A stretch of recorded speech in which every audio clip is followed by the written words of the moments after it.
Amsterdam, a city full of people, full of life, and for the past weeks, full of technology. Not only did we have the efficiency beurs and the Internet in Business show, but this week the High Tech Forum is in Amsterdam.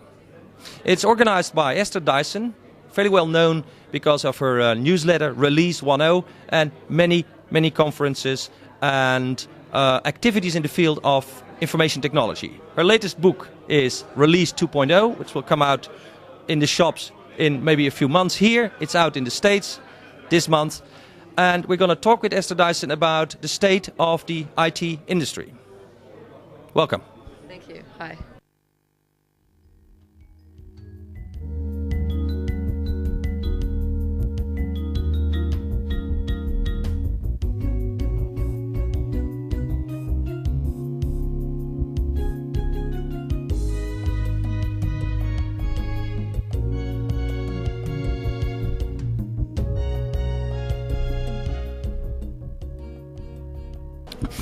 Esther Dyson, tell me, why Release 1.0 and Release 2.0? Where does this come from? Well, Release 1.0 is the name of my newsletter, and that came actually because it was originally called the Rosen Electronics Letter, which is R-E-L, and I bought it from Ben Rosen, so I renamed it Release 1.0, which I thought was a nice name because it's every month it's fresh and new, and you hope it's perfect, but it's not. And my book is kind of it's a totally second product. It's different. The newsletter's for people in the business. The book is for people. It's for citizens. It's not for business people. Yeah, it says a design for living in the digital age. Now we've seen books from, say, Bill Gates making some kind of future predictions of what's going to happen. Is your book different there? Yeah, it's not predictions. It's more structural analysis. It's like architecture. What are the issues? What are the conflicts? How should you think about them? But then you need to think for yourself. I mean, what the book ultimately says is here are the problems, here are the issues, but trust your own instincts. You know, and finally what it really says is go out on the net and be nice, because if the nice people aren't there, then the bad people will take over. But if the good people are on the net making rules for their communities, it's going to be a nice place. Going back to that beginning, Ben Rosen was the man who, as the story goes, on the back of an envelope, draw up with some people the design of the first compact portable, and then invested in it. No, he didn't actually draw it with them. They drew it first, then they came to Ben, and he funded, this was Ride Canyon, and interestingly, we now have the guy who's probably going to be the next CEO of Compaq, Roel Pieper, speaking at our conference. And the second company Ben did was Lotus, which of course is now part of IBM. And so you worked with him for a time, and then you... Just a year. And then you became the voice of the industry, quite an independent voice, because you have never been associated with IGG or one of the big publishing houses, have you? No, I own it myself, which gives me a lot of freedom, and I can say what I like. I've seen you from the first insider parties back in Las Vegas 10, 12 years ago, to now you're roaming the world, especially Eastern Europe and other countries, to look more at social impact of technology. Is that a personal thing that you have gone through, from bits and bytes to human? Oh, you know, everybody grows up. It's I'm actually investing in startup companies. I think people are more interesting when they're not just sitting in one country their whole life. Do you think there's more opportunity in the East at the moment than in America? Well, there's more opportunity for me because I know that market better than almost anybody else from outside. And I speak Russian. I like the culture. I have fun there. And in the United States, there are actually too much money, too many deals, not enough good people to run them. Western Europe, things tend to be slower because there's just less entrepreneurial spirit. Though it's certainly better in Holland than, say, in France or other countries. One of the things that makes you famous is your biannual conferences called Forum, and the other one is in the States also called? Also PC Forum in the US and High Tech Forum in Europe. And you have a knack for getting the right people there, not only the right speakers but the right attendees. But speakers, as you said, was Roel Pieper, who is of Dutch origin. He speaks Dutch, but he was the head of what was he before? Ungerman Bass, then Tandem, and now Compaq, because Compaq first Tandem bought UB, and then Compaq bought Tandem. Wasn't he with AT&T or something like that? Oh, yeah, he was with Unix System Labs, and before that, I think with Software AG or one of these. He's been in the... He wanders around, and now, because Compaq has made the decision to join up with Tandem, Tandem makes big computers that are very reliable, they work all the time, so if you have a really, what they call... They're like the sex shops in Holland, they say non-stop on them. Well, that's a good idea. And now Compaq, who has been growing from small notebooks or laptops to really a major force in the PC industry, the main force in the PC industry. Now these two are teaming up. Does that mean that the PC has become mature, that it has finally pushed out or is pushing out the mainframe and the big computers? No, quite the opposite. They acquired Tandem because of some of Tandem's understanding of this marketplace, some of its technology. I mean, it's more that they're merging, and PCs need to be, at least server PCs need to be as reliable as mainframes, but with maybe a newer architecture. Because some people say that the latest thing is net computers, those small units that you connect to the local area network and then to the internet. So you connect those net computers to something like a Tandem. You really need both architectures. But that's going back to the old days of terminals, fairly dumb terminals that did the job, connected to the big mainframe. I think the real net computers are going to be in refrigerators and cars. And anybody who's at a desk is going to want a full PC. But I do think you're going to find lots of other things connected to the net that are, a table. I mean, maybe this table could... It could adjust to my size or something like that. Yeah, it could ring a bell if you wanted a coffee or something. But those are household appliances, just a very ordinary use of the computer. Yeah, or some machine in a factory that has only one purpose. But the moment you get a real person who's got a life, then you want a full computer. You don't want just this little thin thing. Now, one of the application areas that normal people would like is voice processing, speech. You have here at your conference Gaston Bastiaans, who is the head of Lernout and Houseby, a Belgian company that's kind of risen very fast in the field of voice recognition. Do you think that will reach the household before the end of the century? It will reach some households. The technology is getting better and better. Right now it's probably best used in something like medical applications where you have a specific vocabulary. If you call certain telephone companies, you can read your numbers. I mean, you can speak your numbers. It will recognize them. Again, it's a limited vocabulary.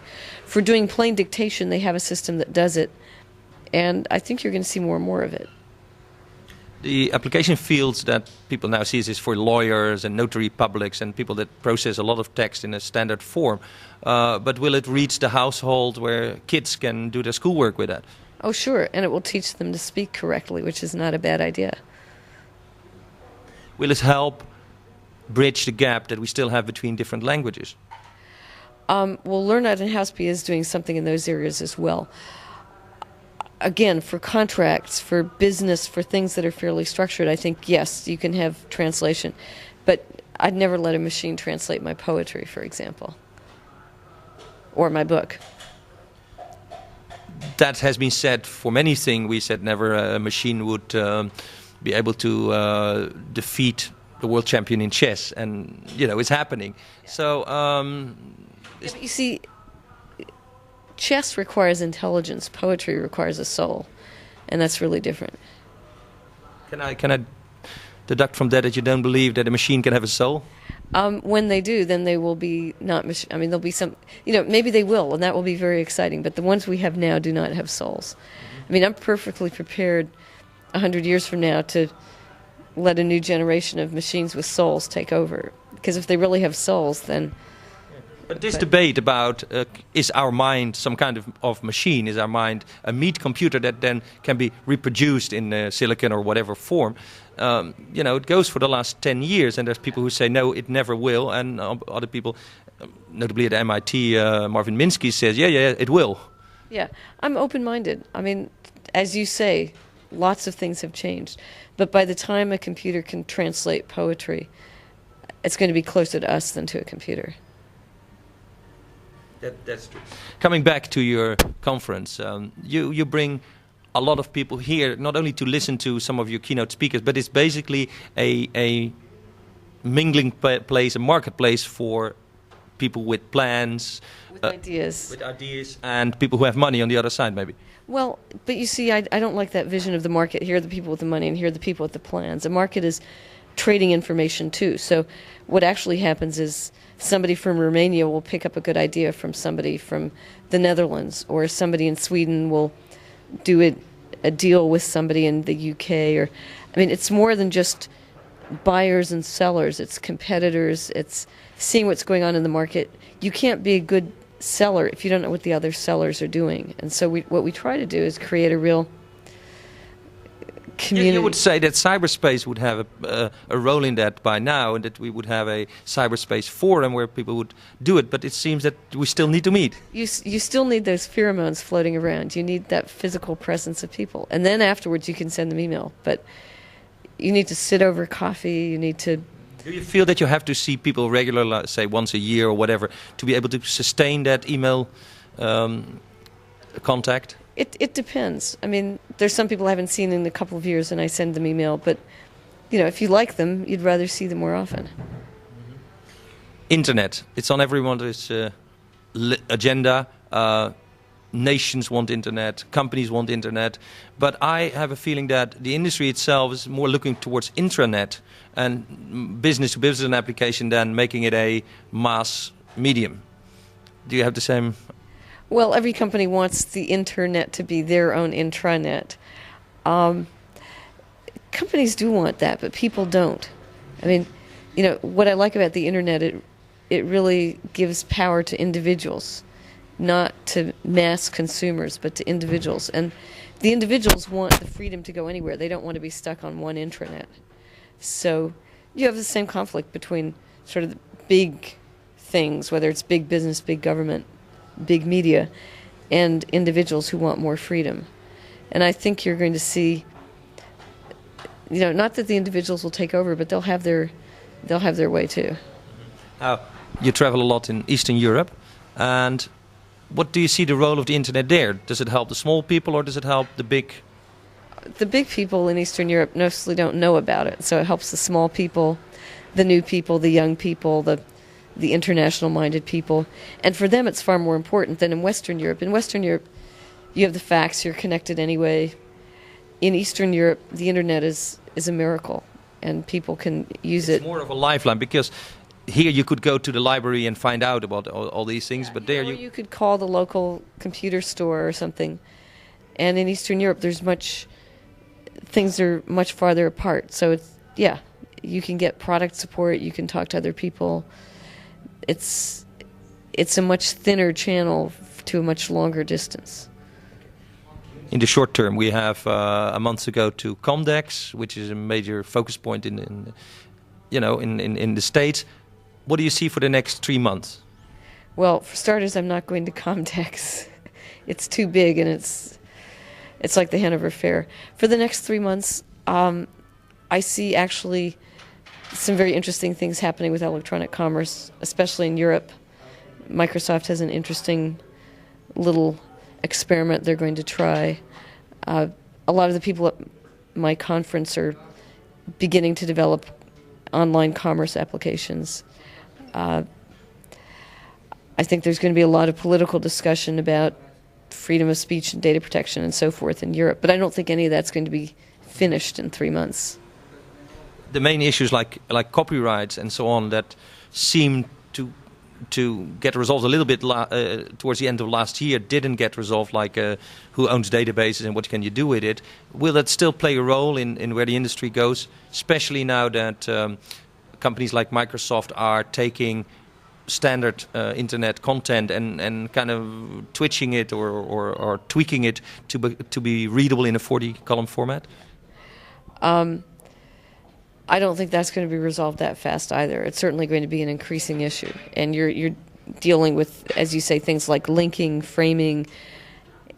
Even if the copy is free, what rights do third parties have to do things with it? And in principle, that should be the decision of the creator.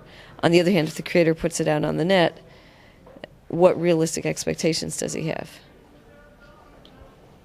Well, it all depends on money. We've seen that newspapers have put a lot of content on the net over the past few years and never made a lot of money, Wall Street Journal being the exception. What will they do in the coming 6 months with their content? Are they going to... Well, a lot of them are going to say, gee, this is more expensive than we thought. Some of them are going to be successful selling advertising. Some of them will form joint ventures with other parties. And you're going to see a few more of those being announced over the next few months as well.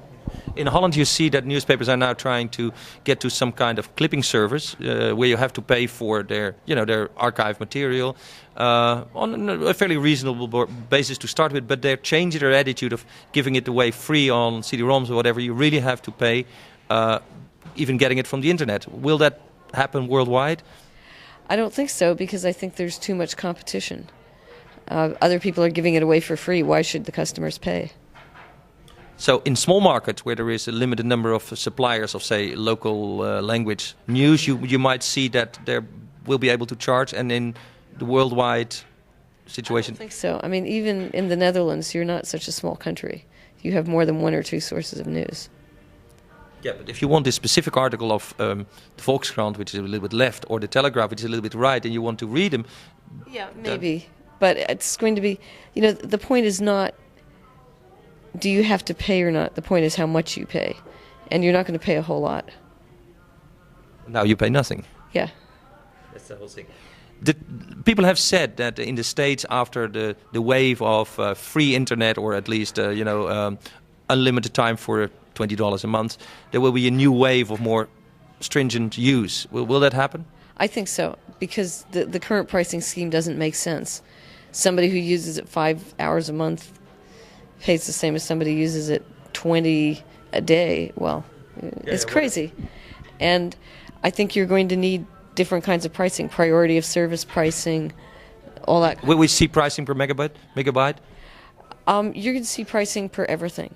I mean, it's just like some restaurants charge you a prefix for a set meal. Some charge you X amount for anything you can eat. Some charge you separately for the bread. And it's going to be the same with internet providers. In poor countries like Poland, we've seen that there's a trend to charge you by the usage per megabyte.